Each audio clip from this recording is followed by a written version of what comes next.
Hello, welcome to Life with Francy podcast, a place where you will find all types of conversation like mental health, self-love, self-care, trauma, hobbies, and more. With this podcast, I want to create a place where we support one another in business and personal life.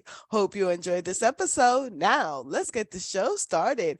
On today's episode, I have the pleasure to talk to Aaron Shelley, and I met him through Podmatch, an amazing community for podcast hosts and podcast guests to collaborate together. And he is going to come and talk about his book, The Family Flywheel, and we're going to know what that's all about. I'm so excited. So welcome, Aaron, and tell us, what is life with you?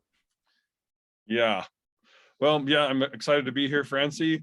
What is life with me? I have 4 kids and they're kind of getting older. I have a wife and I run an Irish dance business with my wife. I'm an author and, kind of going through life, trying to figure things out. And then I've decided to write a book because as I'd gone through my own life, I realized there were a lot of pieces that I had learned in business, but didn't know how to apply those in my own family. And so I made the correlation. So I wanted to help other people also make that correlation. Yeah, I love that. So before the book, how did this passion, this mission started? Yeah. It actually started, I'm a mechanical engineer by training. I mean, I got a degree in that, and then I went and got a business degree as well. So I've worked in business and technology for the last long time. I'm getting old. 10 years, 15 years now, I guess. And at one point, I worked at ancestry.com. I don't know if you're familiar with them, right? Doing genealogy. And then I worked for a startup. And then my wife and I had got ourselves in a position financially where when that startup didn't go well, then I had some options. And it happened to be that a friend of my mom's she's connected me to him, and he was writing a book on entrepreneurship and family and saying, is there a correlation between family structure and entrepreneurship? And in the course of me doing a lot of research with different families, I realized that I thought there was a better model. And so I wrote about 50 pages up, had the model, and then I gave it to this guy, said, hey, this is a better model for your book. And he said, yeah, that's your book, not my book. So it wasn't this intentional piece where I said, hey, I want to write a book and I want to do this. I want to contribute and learn. And so I kind of had that book, I wrote it, and then that was about 2018. And then a friend of mine contacted me and asked me if I wanted to work with his company. So the last 4 or 5 years, we went from about 20 employees to 180, I think now. And we took 54 million in private equity. And then I worked there for a year, and then I do consulting, but I've stepped back. And so now I'm like, well, I want to help with family because I feel like family is really the pillar. A lot of trauma, like you talk about, comes from early family. Like if we have dysfunctional families, we just create more dysfunction in society. So my whole hope is helping people understand the fundamentals of family so that we can have stronger families and hopefully create a positive reinforcing spiral in society rather than a negative one where just we all need therapy and trauma and we have trauma and issues. So that's really my end goal here. Yeah, that's awesome. And yeah, I know a little thing or two about trauma. And like I told you before the interview, I got 3 families, so there's a lot of dysfunction over here. Uh-huh. uh, so yeah, so what is a family business model? So what is that? Well, to talk about a family business model, this is really pulling from business, and that's where this is the weird concept. So let's start with a business. If you look at a company like Walmart, it has a strategy, which is to provide its customers with, reasonably priced goods that provide value for their family. That's the strategy. Then it has a structure, which is very much people, we have it structured according to their businesses, to their each store has its own structure, it has its own hierarchy, and then it also has its own culture, right? Walmart is a very strong, you have to show up on time at Walmart or it doesn't work. You talked about in the post office, same thing. You're not like, hey, I want to work at 4 a.m. They're like, sorry, that doesn't work. We need you to work at the right times. So that's the culture, is you have to be reliable, dependable, that type of stuff. And that's a good business model for Walmart. But if we contrast that to a company like Google, Their mission is to organize the world's data. They're not buying all the real estate. And so their structure is actually very different from Walmart. They hire a lot of very educated people, and then they want to give them a lot of flexibility. And then they give them stock options and that type of stuff. And then culture of Walmart or culture of Google is you have a lot of freedom and responsibility. If you want to go at 4 a.m. and work on your code, great. If that's the time you're best and you do really good work, they'll allow you to do that. So you can see like Google, because of its strategy and its structure and culture, it's a very functional business model. It's worth 1.5 trillion or more right now. Compare that to Walmart, which is also very valuable, but they have very different strategies and structures. So that's where you look at a business model. And then you look at us, now you look to the family and you say, well, what is our strategy together? You know, like if you're married, if whatever if you're in an extended family relationship, whatever that thing is, what is your strategy in life that you're trying to do together, right? Because just like in a business, if you got 5 people together and they're all like, well, I want to do an accounting business and I want to do a legal business and I want to do, a technology business, you'd say we shouldn't start a business together because we're not on the same page. We don't want to go to the same place. And it's the same concept in a family. When you get into the marriage or different relationships, you're like, or cohabitation, you're like, what are we trying to accomplish together? What is the end goal of this? And it could be a short term, in the next 5 years we want to do, buy a house, or next 5 years we just want to have a relationship and support each other. But it's like, what is the thing holding you together? Because if you don't have that long-term strategy piece together as a family, you're going to have issues. And then there's, of course, you have to align your strategy, your structure, and your culture in your own family business model so that you can be successful, just like a Walmart or a Google. Does that make sense? Yeah, this is so interesting. I want to know everything about it. Because structure, what is that? Well, yeah, structure. If you look at the structure of your job, right?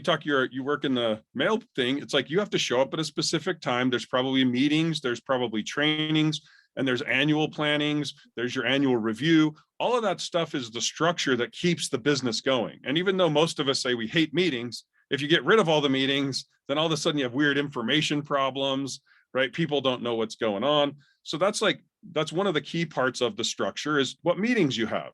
And then you have additional pieces of structure like, well, how are you structuring your family? A lot of families will live together, in an extended family, or you get blended family, or you're a single parent, or there's so many different structures that you can choose, and they all have pros and cons, right? I mean, if you're a single parent, there's a pro of you don't have to ask anyone else what you want to do. You can do whatever you want. Yeah. On the other hand, if you're married, you have to negotiate. So there's these pros and cons to all the different styles. And it's not that one is necessarily better, just like Walmart's model isn't better than Google's model. They just are different. And so you need to understand the pros and cons so you can work through them and have a successful business model. Yeah, I absolutely love that. So how can I create a family culture that leads to success? Well, yeah. So the big thing is what's your strategy? And then you look at your culture, right? If your strategy is to be a mail carrier and you're like, I want to work for the post office for the rest of my life, well, then it's probably not as important that you go and get an advanced degree in computer science, right? It's much more, are you dependable? Are you reliable? Are you able to work with people? Do you have this work ethic? Because you said before we started, rain, sun, Rain, snow, snow. sleet, hail, any weather, you got to be out there. And that's, there's a lot of what I would like white collar people when it's like, oh, it's snowing. Yeah, we're not coming into work today. We'll work from home. Oh, we have a snow day, right? It's a totally different mentality and different culture. So if you're sitting there saying that's where you want to, the post office has some great retirement benefits, right? So if you're like, this is my strategy, I want to, connect people and that's my purpose, then your culture needs to be aligned with that, doing hard things regardless of the weather. You have to show up. It doesn't matter if you're, I don't know, if you're sick, oh, you're sick, you have a cough. Okay, go to work. If you're not down, take care of it. And that's kind of what I would refer to as a blue collar work ethic, where it's the people who are building homes. They're like, I got to build the house or I don't get paid. So it's the same mentality of you have to do the hard things regardless of what's going on around you.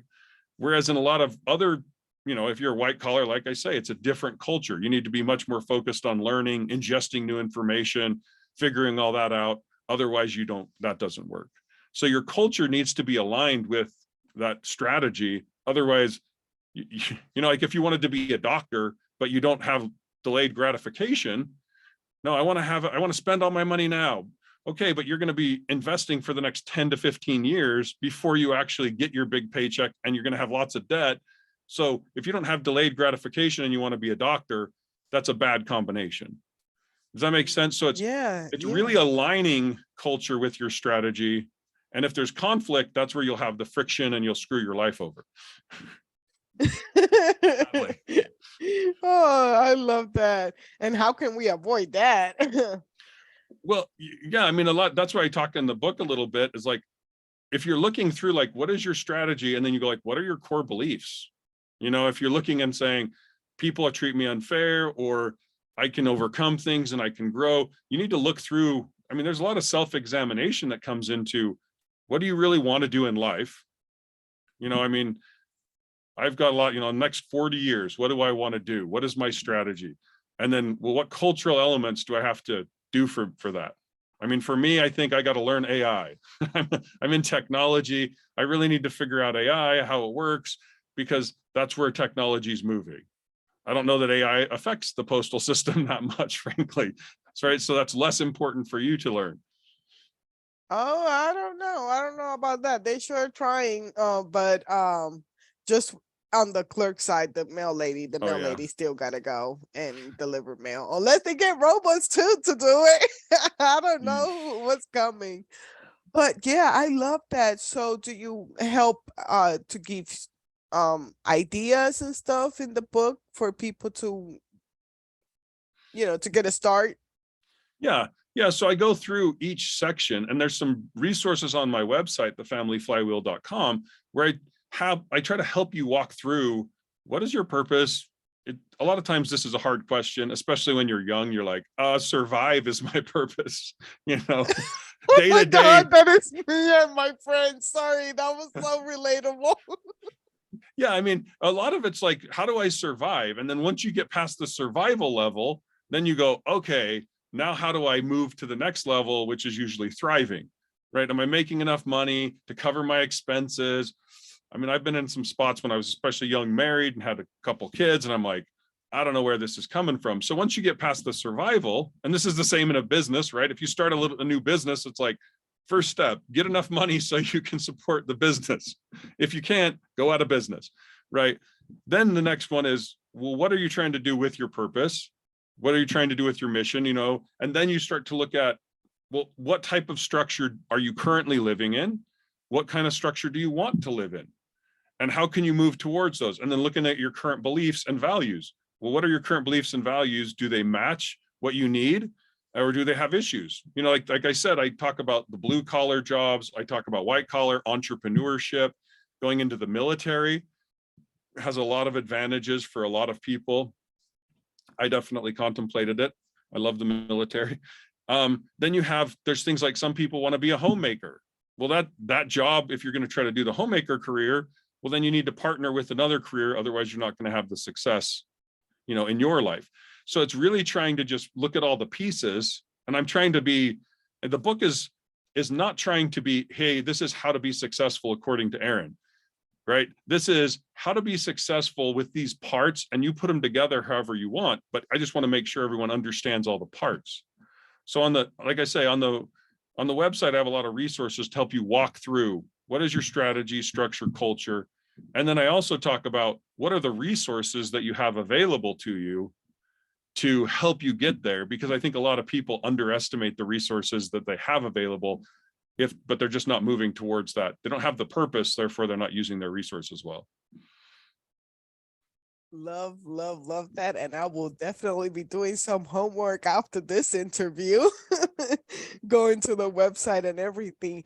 But yeah, I love that title though, The Family Flywheel. Yeah. What do you mean by flywheel? Yeah, so the term flywheel was used in a book Good to Great in the business world, and it's also used in mechanical engineering. But a Okay. flywheel is something that you get going. It's a big wheel, you'll get it moving, and it goes in a circle. So it's as it gains momentum, you can add more. If you've had a bike tire and you kind of spin it, and then it stays spinning for a while, that's the type of thing where you get stability out of the flywheel, but you can also add more and more to it. Right? This is what businesses do all the time. Like if you look at Walmart, it took them 20 years to build 1,000 stores. And then in 1 year between 2011 and 2012, they built 1,100 stores in that 1 year. Right? So this is the thing, is as you gain more resources, then you know how to use them with your business model. So then you can use more and you gain more and more speed. That's how Google went from a $1 million valuation company in 1999. 20 years later, it's worth $1.5 billion or trillion dollars and is making billions, right? It's kind of this reinforcing thing. Like if we make good decisions with our money and invest, then we'll have more money. Then we have more money. And if we invest that well, we'll have more money again. This is the flywheel. If you get involved in good relationships, then this is the social resources. Then those good relationships will often introduce you to more good relationships. And then they'll introduce you to more good relationships. This is the flywheel effect, as I call it, where it's reinforcing itself and getting stronger.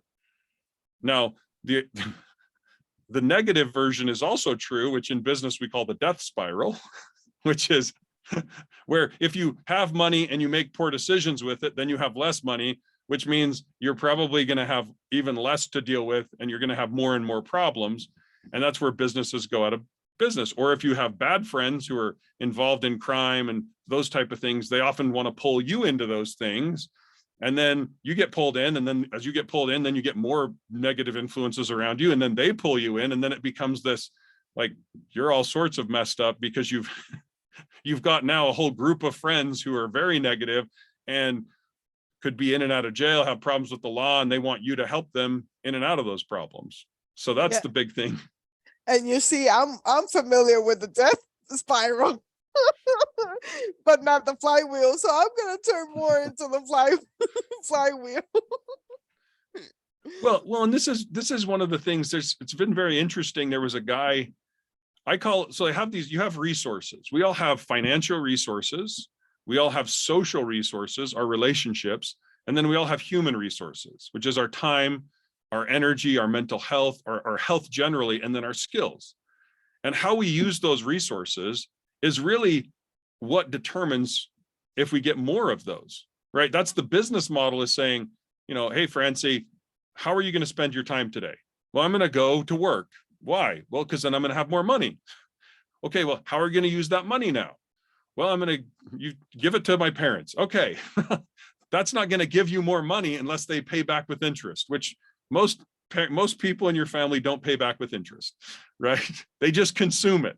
So essentially, you're in this mode of, I went to work for that, but then I didn't really get a benefit. But then you have a stronger relationship with your parents, maybe.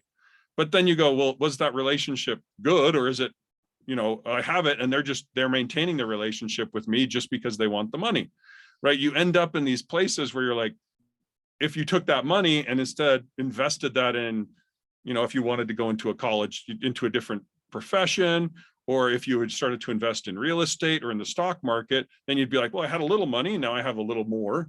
Now I'm going to keep investing that. Now I have more. Now I'm going to take all that and I'm going to buy real estate or buy a house. Okay, this is where you can kind of get the flywheel of good decisions giving you more and more resources. Does that make sense? Yeah, 100%. I love it. I'm all in it. Like I'm gonna re-listen to this interview like a million times. You're throwing so many good tools and resources to help somebody, that is trying to build a better life, because that's where I'm at.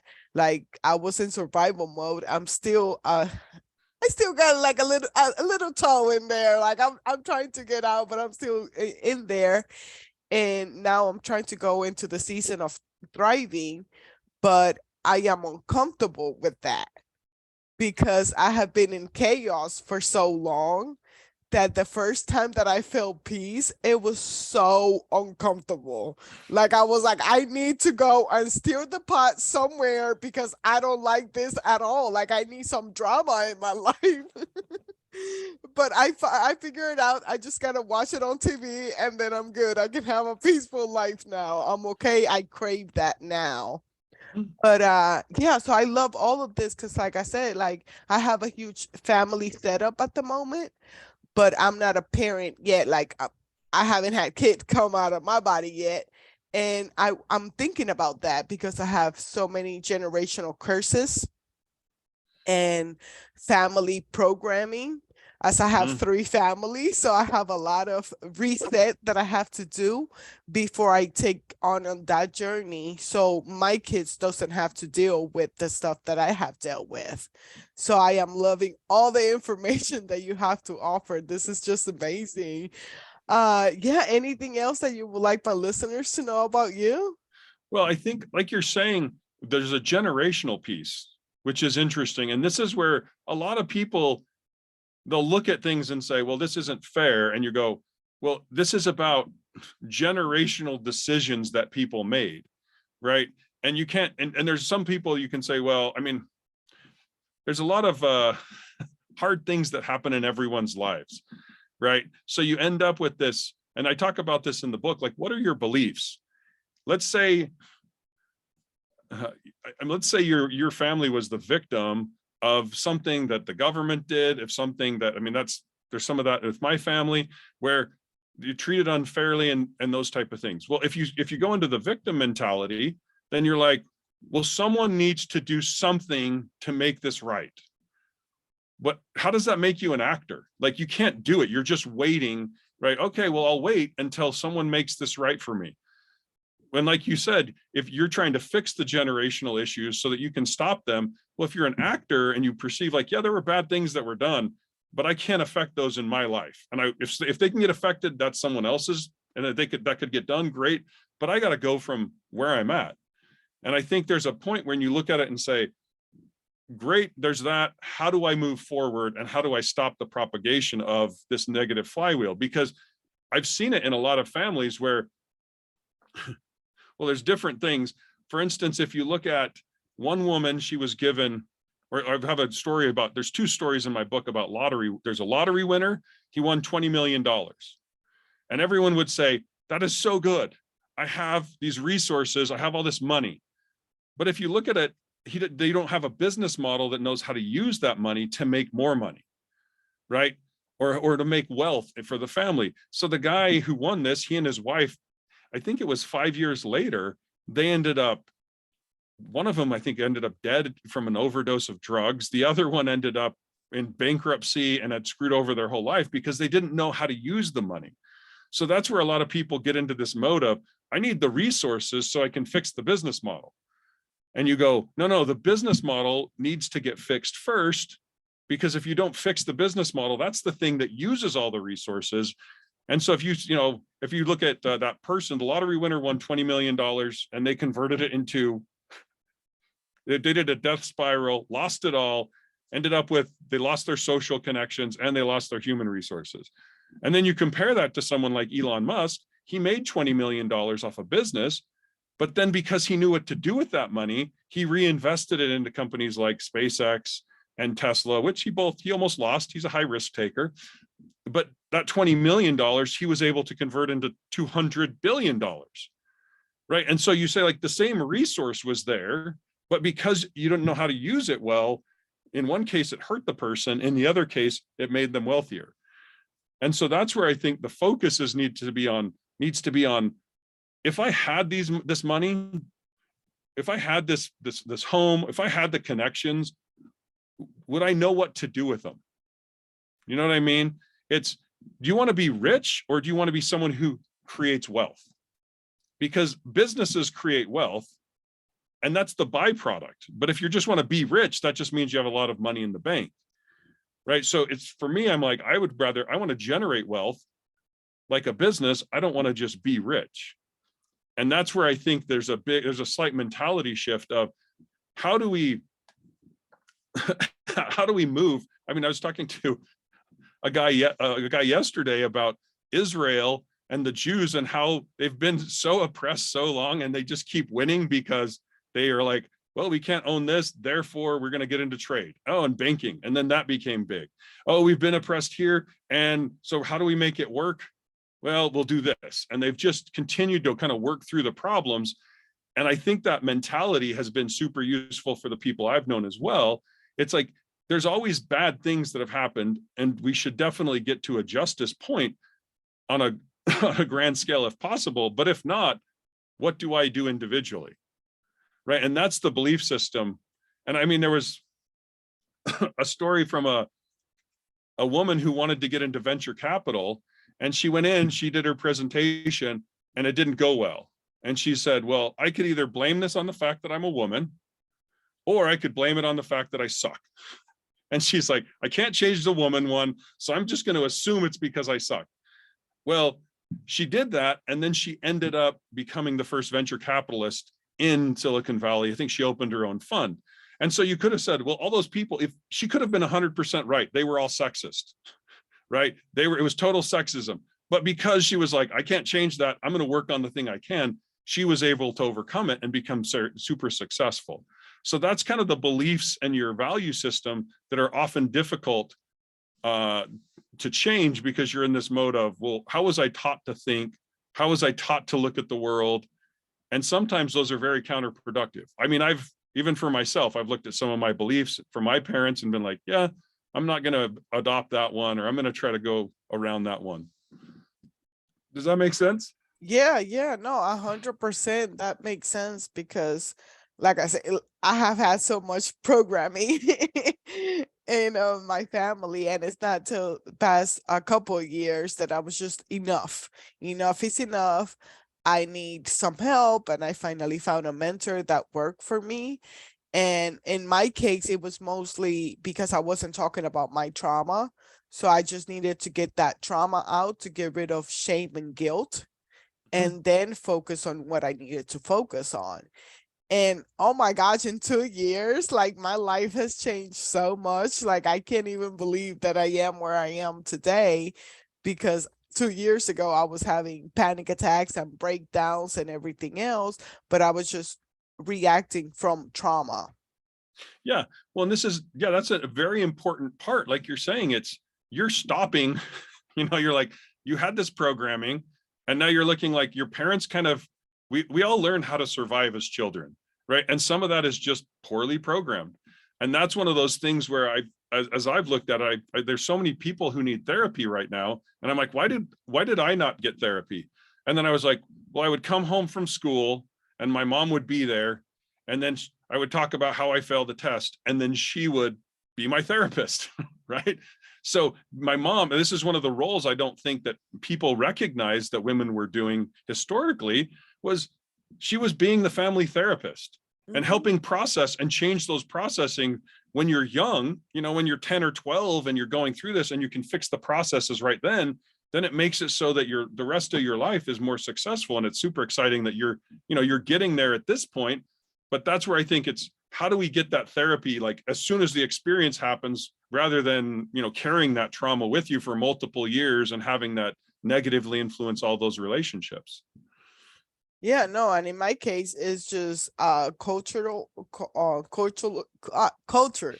The beliefs is really bad. Like I triggered my mom when I went to get my mental health diagnosis, and then talking about therapy and all that stuff, and it's not now till like she's going through her stuff health wise, and I'm like, I'm sorry, like I can't take care of your feelings and my feelings and the distance and everything. I'm going to end up in a mental health hospital. I need you to go and take care of yourself. And she did. She listened to me and she went and got a therapist, and she has done a lot of growth, but it's not a normal talk. And she's in her 50s. So now I'm in my 30s, and I love her to death. And she was I say that she's almost perfect, but that almost is in caps. And but yeah, so like I have to take care of me, and try to build my own structure, my own things, and figure out myself. So now that I have 5 kids in a household, so many different personalities, so many different journeys and perspective, I have to be in my body. I have to be present to make sure that I'm not causing trauma as well. Yeah, and that's the interesting thing too. There's a lot of books out there. One of them, Leadership and Self-Deception, which I love. It's because it's helping you understand we all inadvertently, I think, cause other people trauma. Mhm. When you're a parent, Oh there's yeah, no chance that's it. that you're doing everything right. And so the whole thing is, well, how do I fix it faster? How do I go through and how do I learn? And how do I do that? So that's where I think when you're going through it, it sounds, like this is kind of the flywheel effect that I see, that you're starting. That's the beauty of it. You're in the start where the flywheel, the tire, is moving a little bit. And you're like, wow, I can see this working. And then you see it. Now you're affecting your mom and you're establishing good boundaries. Right. And then you see like, well, now how am I going to influence those around me? And now I can get them on a good path. Right. Mhm. So that's the side where you see this flywheel effect. And the more you get people on board, like if there's people who are like, no, let's just go, instead of dealing with the trauma, which is what a lot of people need to do, they just go deal with the symptom, right? I'm just going to do drugs. I'm going to go do alcohol, which is a sad thing because you look at that. Well, you're dealing with the symptom, you're medicating yourself, but you're not dealing with the underlying thing. And you're also wasting your money and your time and your health. And that's where it's like, man, if you took that money that you were going that direction and went to therapy instead of to the bar, then you could fix that. And I've been very interested in the last little bit, I've been listening to a lot of YouTube people who, were in England, drank like every day. One was a club promoter. And then he's like, I don't drink alcohol anymore. And I'm like, and he's like, the reason I don't is because I want to be more productive. It's a waste of my money. It's a waste of my time. He's like, he had like 8 or 9 reasons that I mentioned in the book of why he stopped drinking alcohol. And I'm like, it's such a common thing in our society. It's the basic programming that we all seem to get, but we don't realize how much of a negative impact it can have. And that's where you get into really bad situations. They call it multiplying by 0, right? Well, you go drink, you're like live really well and you're trying to deal with your trauma. And then you go drink alcohol, you get in a car accident, and you're caught for drunk driving. And all of a sudden you lose your job, you lose your relationships, and you have bigger problems. So that's the stuff where I think you need to look at, like, how did the whole system work and how am I trying to optimize it? But I'm super excited to hear that you're kind of getting the flywheel started. And Yeah. the more intentional you are about that, the better, I think you'll see all your relationship should improve. I'm assuming your relationship with your mom, when you told her you weren't going to do certain things, was she kind of fought you against it? Or Oh, you have no idea. I'm her emotional support. And she was like, what? I don't think so. You're supposed to do this. And I'm like, nah, not really. yeah, and so your relationship has probably improved with your mom because of what you're doing with your own personal flywheel, right? And then as she improves, she'll impact you. This is where I think there's this very positive energy once you get into areas where people are doing this, because then it's like, well, look how I've improved. And then you're motivated to improve. And then your mom's like, wow, you're doing really well. And then you'll look at the kids. And that's where you see this generational impact, where if you can deal with most of the trauma, the next generation will be starting from a much better spot. Yeah, and that's what I hope and pray that that's what happens. Because I do want to keep this flywheel going. Like, now you got me excited about it because I have been so scared of it, because it's the part of like having everything that you work for. Then what do you do? Like, if you already have it all, but I know that it's not like that. You always, with more money or more things, like you have more problems or more of this or that, but I want to bring in the right energy. Well, yeah. Well, and that's the interesting thing is, I think when you're young, you're like, how do I survive? Like, right. We're in that mode. And then you start to look at, how do I influence those around me? You can already see your positive influence happening with your mom, right? Well, then if you had more money and you had more connections, What are you going to do? Well, I don't care about all these other people who are having trauma. I don't care about them. You're going to go, how do I help my extended family? And you have so many people in your life. Some of them may need help. Some of them may be able to help you. But if you can, as soon as that influence starts to expand, then they're like, wow, I got to talk to Francy. Yeah, you got to talk to her. You got problems. Go talk to her. Right. And then you become this resource. And then your family's like, well, we got so much better. Why? It was just that first domino falling of Francie changing it. Now we started the flywheel within our family. And the thing that you find with most families who are wealthy, it was not the first generation. It wasn't, hey, we were poor and we did nothing and we lived on the government. And then the next generation, hey, we knew everything and now we're billionaires. It's more this generational, we learn a little bit, then we learn a little bit. And one example I talk about in the book is if you look at Bill Gates, right? Bill Gates' mother, Mary Gates, she was a school teacher. Well, she happened to marry a lawyer and he opened his own law firm later, but she was working, making, I don't know, probably 30, 40,000 a year, a low wage because teachers start low. And then she had 3 children. Then she stopped working. Then so she could invest in her kids. Then she started to work in the community as her kids were older. And so she volunteered and she was on the board of United Way. Well, she happened to know the IBM CEO because he was on the board of United Way. And that was one of the connections that helped Bill Gates become successful with Microsoft and make $100 billion. So even there, you see, like, Bill Gates he didn't come from nothing, right?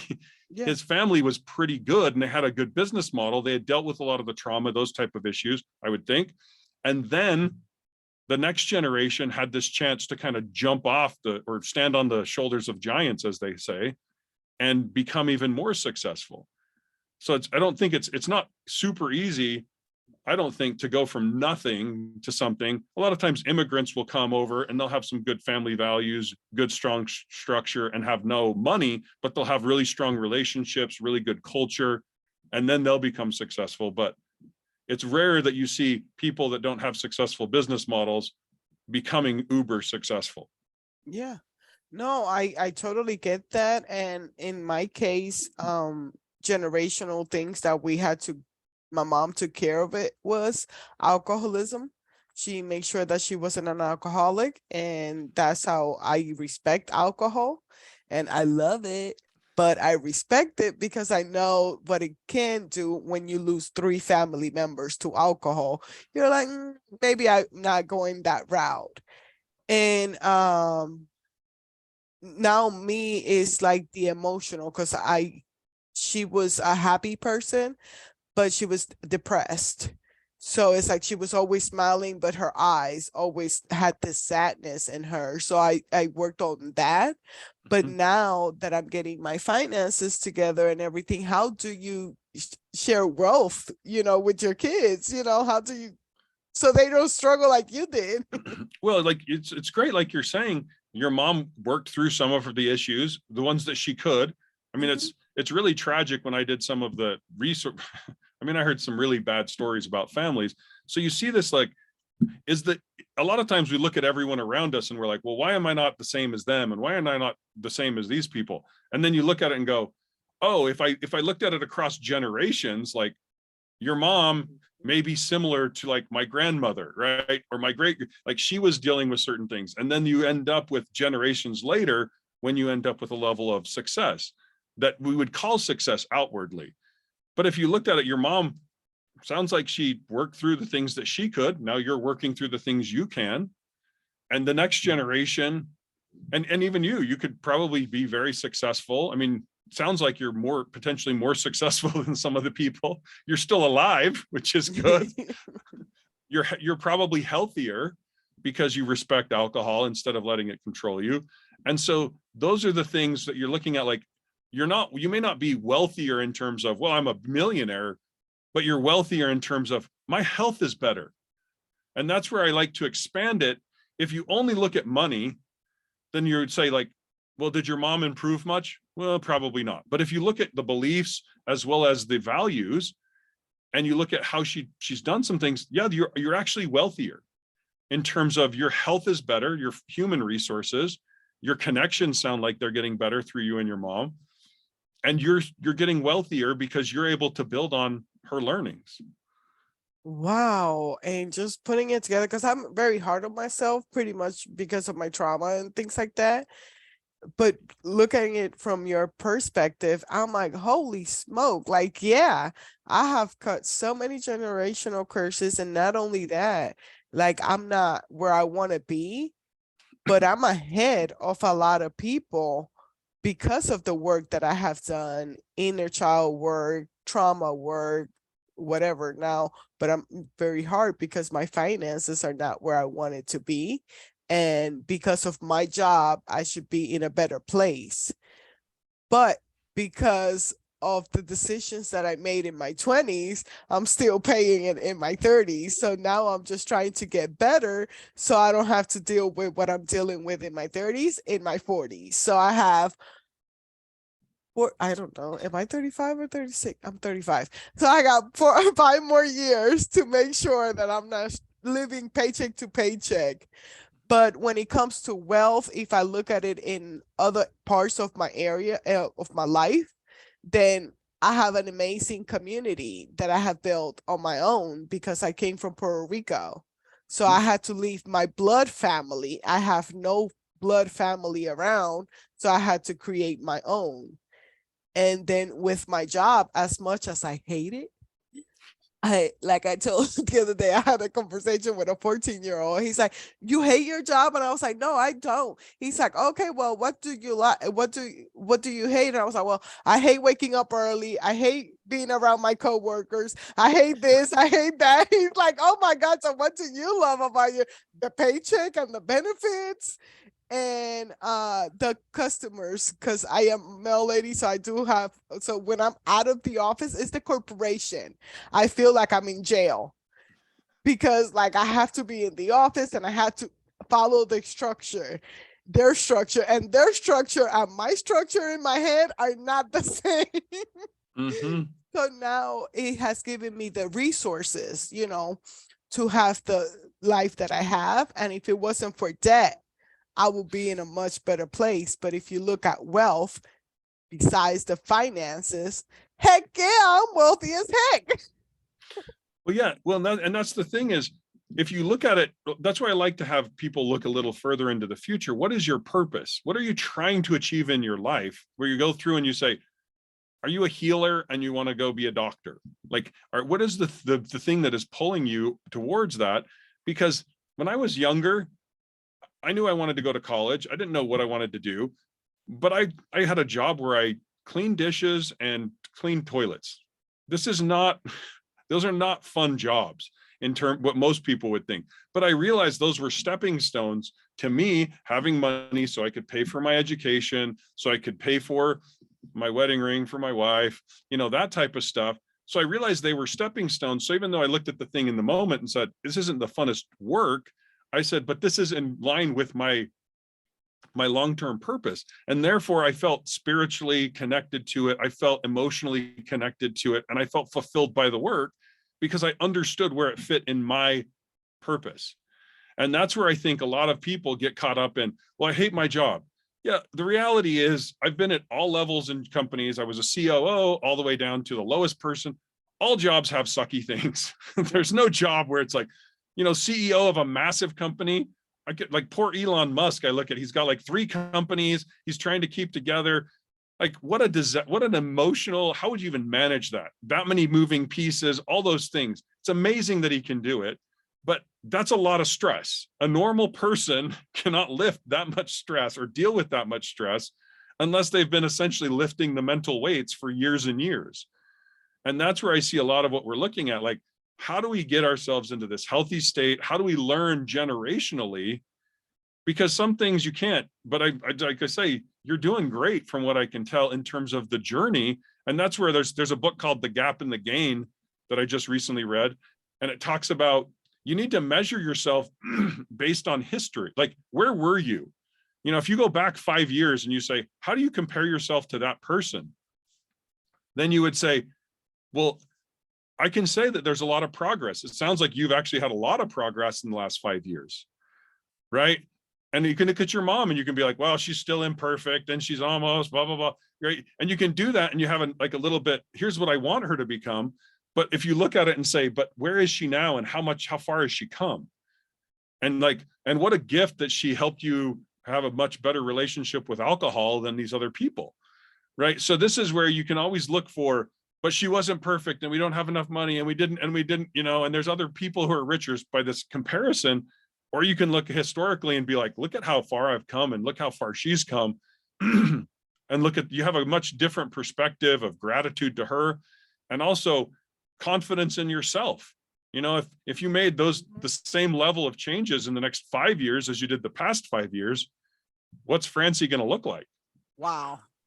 Yeah, that's amazing. And I just want to clarify, I love my mama. I don't know if I have said it enough.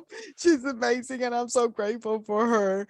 But, and I do, it takes a time where you see your parents like from high in a pedestal to like just being human. And as a human, like she is perfect. She's amazing. But yeah, it's just funny because like I say these things that have come up, but then like I see the sacrifices that she has done, to become and having 10 siblings. Woo, I do not recommend that for anybody, especially to have 5 sisters. Woo. But oh my gosh, I had an amazing time with you. I could really talk to you forever. You were so insightful. And like I said, I'm going to re-listen to this interview and do some homework after this interview because your mission is needed and your perspective is amazing. I loved everything. Thanks a lot, Francie. It's a lot of fun. I love helping people and helping people see that, especially in your case, you're doing a lot of good. It's going to be cool to see what happens, like I say, in the next 5 or 10 years. Yeah, thank you. Because this is what I do the podcast, because I want to bring people that have an expertise in life and come and bring their tools and resources to help others, because we need it. Like, as long as we're breathing, we need to learn about stuff. And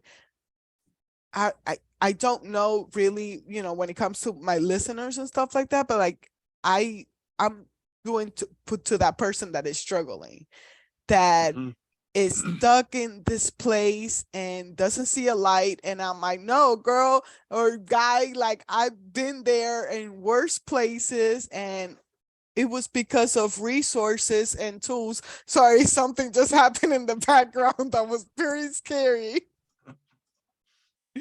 Oh, so I just want to build a network where I could be like, now when people are talking about wealth and stuff, I'm like, hey, have you checked this guy out that I had on my podcast? He's amazing. He can help you out. And then just connect people with other people. So I love this.